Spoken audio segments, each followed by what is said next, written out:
Greece దేశస్థులకును Greece దేశస్థులు కాని వారికిని. ఏమండి అంటే ప్రభు దృష్టిలో ఇద్దరు, పౌలు దృష్టిలో కూడా యూదులు, గ్రీసు దేశస్థులు. యూదులు అంటే దేవుని జనాంగము, మరి గ్రీసు దేశస్థులు ఎవరు? అన్యులు. అంటే మనం ఒక రకంగా దేవుని పిల్లలు మనం. ఇప్పుడు మనము దేవుని పిల్లలం, రైట్? సో సువార్త ప్రకటించడానికి ఈయన అంటున్నాడు కదా, గ్రీసు దేశస్థులకును గ్రీసు దేశస్థులకు కాని వారికిని, జ్ఞానులకును మూఢులకును నేను రుణస్థుడిని. అంటే ఏంటండి? రుణస్థుడట అంటే నేను బాకీ ఉన్నాను అంటున్నాడు. పౌలు ఎవరికి బాకీ ఉన్నాడంట? క్రైస్తవులకి అన్యులకి. క్రైస్తవులకి అన్యులకి నేను బాకీ ఉన్నాను. మనకు కూడా బాకీ ఉన్నాడట అని మనం అనుకుంటున్నాము, కానీ మనం బాకీ ఉన్నాము అనేది మనకు జ్ఞాపకం చేస్తున్నాడు. ఇంకొక మాట ఒకటేంటి చెప్పండి? నేను రుణస్థుడిని. తర్వాత కాగా నా వలనైనంత మట్టుకు రోమాలోని మీకును సువార్త ప్రకటించుటకు సిద్ధముగా ఉన్నాను. ఏంటండి ఇప్పుడు దేనికి బాకీ ఉన్నాడు? సువార్త ప్రకటించడంలో నేను బాకీ ఉన్నాను, మీకు రుణస్థుడిని. ఇంకా ఆ సువార్త ప్రకటించడానికి సిద్ధంగా ఉన్నాను. అంటే బాకీ తీర్చడానికి. ఏమండి మనకి బాకీలు ఉంటాయి, కొన్ని బాకీలు. ఇప్పుడు పేక మీద కత్తెట్టి తీరుస్తావా లేదా అన్నారు అనుకోండి, బాబా తీర్చలేనండి బాబు, ఏదో నెలకోసారో ఏదో అలా కడతాం, కానీ ఒకేసారి కట్టమంటే ఎలా కడతామండి? సిద్ధంగా ఉన్నాను. ఇప్పుడు పౌలు అన్నాడు, నేను ఒకడిని రుణస్థుడిని, మీకు బాకీ ఉన్నాను, అది తీర్చడానికి సువార్త ప్రకటించడానికి సిద్ధంగా ఉన్నాను. ఇంకో మాట, సువార్తను గూర్చి నేను సిగ్గుపడువాను కాడను. ఈ 3 మాటలు జ్ఞాపకం చేసుకోవాలి. ఏంటండి మనము మన మధ్య సంచరిస్తున్న క్రైస్తవేతరులు, ఏమండి క్రీస్తుని ఎరగని వారికి ఈ 3 విషయాల్లో మనము వారికి రుణపడి ఉన్నాము. సువార్త ప్రకటించడానికి సిద్ధంగా ఉండాలి. తర్వాత సిగ్గుపడకూడదు. అంటే కొంచెం కష్టంగానే ఉంటుందండి. నేను అడిగి ఎవరికి రుణపడను, నేను ఎప్పుడు నాది నేను తింటాను, ఎవరు తీసుకోను అంటాను, కుదరదట. కోర్స్ ఆ విషయంలో మనం పర్ఫెక్ట్గానే ఉన్నాం, కానీ రక్షణ లేని పక్క వ్యక్తి విషయంలో నేను రుణస్థుడిని. నాకు ఎంతమంది అయితే ఉన్నారు, ఏమండి మనం ఎవరి దగ్గర పని చేస్తున్నామో, లేకపోతే ఎవరికి పని చేస్తున్నామో, లేకపోతే ఏ పరిస్థితిలో ఉన్నామో, అక్కడ ఎవరైతే సువార్తకు దూరంగా ఉన్నారో, క్రీస్తుకు దూరంగా ఉన్నారో, వారందరికీ మనం ఎవరమండి? రుణస్థులు. అంటే అప్పున్నవాళ్ళు. అప్పున్నామంటే వాళ్ళకి కనుక అప్పు తీర్చడానికి ఎలా ఉండాలంట? మనం సిద్ధంగా ఉన్న వాళ్ళు ఏం చేస్తారు? తీర్చడానికి ప్రయత్నం చేస్తారు. సిద్ధంగా ఉన్నానండి నేనంటే రైట్, నా దగ్గర ఉంది, తీర్చేస్తాను. మరి సువార్త ప్రకటన సిద్ధంగా ఉన్నానంటే ఏం చేయాలి మనం? అయ్యా నాకు ఒక అవకాశం ఇవ్వండి. ఈ పక్క ఈయన పేరు ఏదో పేరు ఉంటుంది, లేకపోతే ఆవిడ ఏదో ఈయనకి అప్పు తీర్చడానికి నాకు ఒక అవకాశం ఇవ్వండి అంటే ఏం చేయాలంట? ఒక అవకాశం, వాళ్ళతో మాట్లాడటానికి, ఏదైనా ఒక మంచి మాట చెప్పడానికి ఒక్క అవకాశం ఇవ్వండి. ప్రభు దగ్గర అయ్యా నేను సిద్ధపడ్డాను, నాకైనా అవకాశం ఇవ్వండి అంటే ఖచ్చితంగా ప్రభు సహాయం చేస్తాడా లేదా? ఒక అవకాశం ఇస్తాడా లేదా? మనం అంటాడు కదా ఆయన, మనం అప్పు తీసుకునే వారిగా ఉండకూడదంట. ఎలా ఉండాలి? అప్పు ఇచ్చేవారిగా ఉండాలి. ఇప్పుడు మనం ఎవరికి అప్పు పడ్డాము? క్రీస్తుని ఎరగని వారికి. ఎవరైతే క్రీస్తుని ఎరగలేదో వాళ్ళందరికీ రుణస్తులం, అప్పులైపోయాం. కనుక మనం అప్పు తీర్చుకోవడానికి ఏం చేయాలంట? సిద్ధంగా ఉండాలి, రెడీగా ఉండాలి. అంటే అవకాశం కొరకు వెతకాలి. అప్పు ఎలా తీర్చుకోవాలి అంటే, అప్పు తీర్చడం అంటే ఏంటి? అప్పు తీర్చడం అంటే వారికి ప్రభుని గురించి, రక్షణ గురించి చెప్పడం. అమ్మాయి చెప్పేసాక కంప్లీట్ స్వార్థ ఇచ్చేసాం, అమ్మాయి ఇంతకాలానికి వాళ్ళు అప్పు తీర్చాం కదండి. అప్పు తీర్చేది ఎలా ఉంటుంది? ఎంత ప్రశాంతంగా ఉంటుందో కదండి. ఒకవేళ అప్పు ఇచ్చినోడు, మనకు అప్పు ఇచ్చినోడు వాడు మర్చిపోయినా మనకు నెమ్మది ఉంటుందా? ఏదో రోజున వస్తాడు వడ్డీతో సహా. ఎంతరా అంటే ఒకసారి గుండు గబేలమంటది. కనుక అప్పు ఇచ్చినోడు మర్చిపోయినా తీసుకున్నోడికి ఏం చేయాలంట?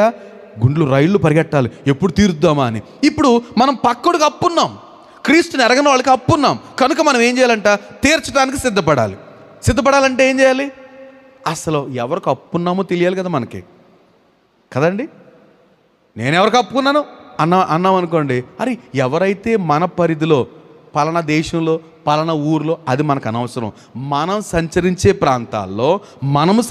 ప్రాంతాల్లో ఎవరైతే క్రీస్తుని తెలియకుండా ఉన్నారో వాళ్ళకి రుణపడి ఉన్నాం మనం. వాళ్ళకి అప్పున్నాం మనం. ఎప్పుడు తీర్చుకుంటాం? సిద్ధంగానే ఉండాలి. అవకాశం వచ్చిందా ఖచ్చితంగా వారితోటి మాట్లాడటానికి పౌలు లాంటి పరిస్థితులు మనం వెతుక్కోవాలి. ఏం దొరుకుద్దా కొంచెం అవకాశం అయితే ఏం జరుగుతుంది చెప్పనా నేను ఒక మాట అలా ఫర్ ఎగ్జాంపుల్ స్టీఫెన్ ఉన్నాడండి, సోదరుల దగ్గర జాబ్ చేస్తున్నాడు. వాళ్ళు పెద్దోళ్ళు అనుకుందాం, తక్కువే మాట్లాడతాడు, సహజంగా తక్కువ మాట్లాడతాడు, ఇంకా తక్కువ మాట్లాడతాడు. మరి ఆయనకి ఎవరున్నారు ఇప్పుడు? స్టీఫెన్ వాళ్ళకి రుణపడున్నాడు కదండి, రుణమే కదా, అంతే కదా. స్వార్థ క్రీస్తు లేరు, వాళ్ళకి రుణపడున్నాడు. మరి ఏం చేయాలి? సిద్ధంగా ఉండాలి. సిద్ధంగా ఉంటే ఏం చేయాలి? సిద్ధంగా ఉండాలంటే ఎప్పుడు అవకాశం దొరుకుద్దా మాట్లాడాలి. అవకాశం దొరుకుతుంది మాట్లాడాలి. ఏమనుకుంటారు కదండి, ఏమనుకుంటారు? దాన్ని ఏమంటారు? సిగ్గుపడువాడును కాను. అవకాశం వచ్చిందా అప్పు తీర్చుకోవడానికి సిగ్గుపడువాడును కాను. దేవునికి స్తోత్రం. ఈ ఇంటెన్షన్ మనలో ఉండాలి. అంటే ఎప్పుడు అవకాశం వస్తుందా వారి గురించి ఒక మాట చెప్పాలి, క్రీస్తుని గురించి ఒక మాట చెప్పాలి.